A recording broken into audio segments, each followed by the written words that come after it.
Hi, welcome to chapter 12.2, where we're going to talk about Newton's first and second laws of motion.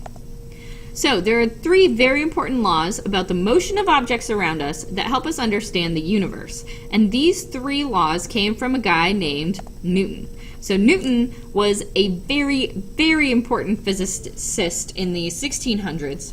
And he wrote a book called the Principia Mathematica. And what it was an exploration of the movement and nature of objects in the universe. He actually based a lot of his work on a guy named Galileo. So Galileo was a scientist and astronomer who came before him, who figured out that the Greeks, like Aristotle, didn't actually have everything right. So Aristotle used to think that the natural state of objects was at rest. Things wanted to be at rest all the time. But it turns out Galileo, through experimentation with gravity and moving objects, found out that this isn't actually true. If there's no friction or air resistance, objects will want to continue with whatever motion they already have. So if they're moving forward, they're going to continue moving forward until something stops them. They don't naturally stay at rest. Newton took these ideas and put them into three main laws that are very, very important in understanding the physics of our universe. The first law states that the state of motion of an object does not change as long as the net force acting on the object is zero. Basically, an object at rest will stay at rest, and an object in motion will continue in motion with the same speed and direction unless acted upon by another force.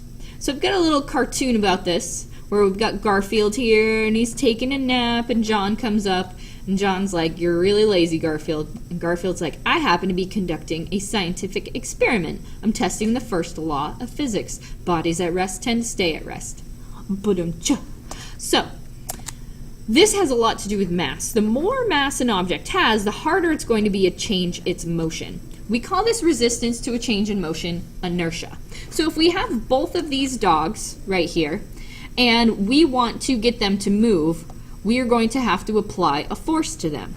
Now, to get this little tiny chihuahua to move, we are going to have to apply a lot less force than we would to this massive Great Dane. And that's because the Great Dane has more mass, therefore he has more inertia. It is going to take more force to change his motion. The second law of motion states that the acceleration of an object is equal to the net force acting on it divided by the object's mass. I am actually going to rearrange it a little bit so that the focus is on the force acting on that object, and I'm going to do it in a very, very special pen because this is maybe one of the most important equations in all of physics. And that equation is F is equal to m times a. F equals ma. What this means is the force acting on an object is equal to its mass multiplied by its acceleration. Basically, if an object has a very high mass, it will not accelerate very much for a given force. If you apply a force to two different objects with two different masses, the lower mass object will accelerate more, like our little chihuahua, and the higher mass object will accelerate less, like our Great Dane. So let's use this equation in a sample problem. So let's say that an automobile with a mass of 1,000 kilograms accelerates when the traffic light turns green. If the net force on the car is 4,000 newtons, what is the car's acceleration? So we're given two things in this problem. We're given the mass of the car, which is 1,000 kilograms, and we're given the amount of force acting between the tires and the pavement in order to move it forward. And that is 4,000 newtons. And we are looking for the acceleration. So we're going to use Newton's second law, F equals ma, and all we have to do is plug in the numbers that were given here. So the force acting on this car is 4,000 newtons.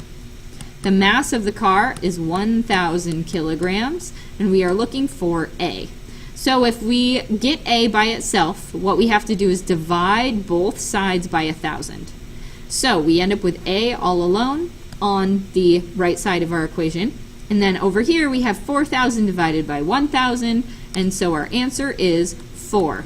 And if you look in your concept chart, or if you remember off the top of your head, our units for acceleration are meters per second squared. So, Newton's second law problems are pretty straightforward. All you have to do is plug into this equation the two things you're given and solve for the third. An example of Newton's second law in action is weight. So most people get the ideas of mass and weight confused, but they are very different things. Mass is how much matter is in an object. It's literally how many atoms and how much stuff you have in that object. Weight is the force of gravity acting on that mass. So, if I were to get in a rocket ship and go into outer space, my least favorite place ever because it's terrifying, the amount of atoms in my body would not change. So my mass is going to stay exactly the same. If I have a mass of 60 kilograms on Earth, I am going to have a mass of 60 kilograms in space, and on the moon, and on Jupiter, and at the bottom of the ocean. It doesn't matter where I am, as long as I haven't lost a finger or anything like that, my mass is exactly the same. My weight is going to change, because as I move farther away from the Earth, the force of gravity acting on me is going to get weaker and weaker. So in outer space, I appear to have less weight than I did on the surface of the Earth because the gravitational pull from the Earth is actually not as strong. It's the same thing with moving to a smaller planet, like Mars. Mars is slightly smaller than us, and so it has a slightly weaker gravitational pull, and so I would have less weight on Mars than I do on Earth, even though my mass is exactly the same. If I went to a larger planet like Jupiter, my weight would be much, much, much more than it is on the surface of the Earth, even though my mass is still exactly the same. So, those are Newton's first two laws of motion. We're going to talk about the third one in the next video. Please answer the homework questions and have them ready to turn in tomorrow.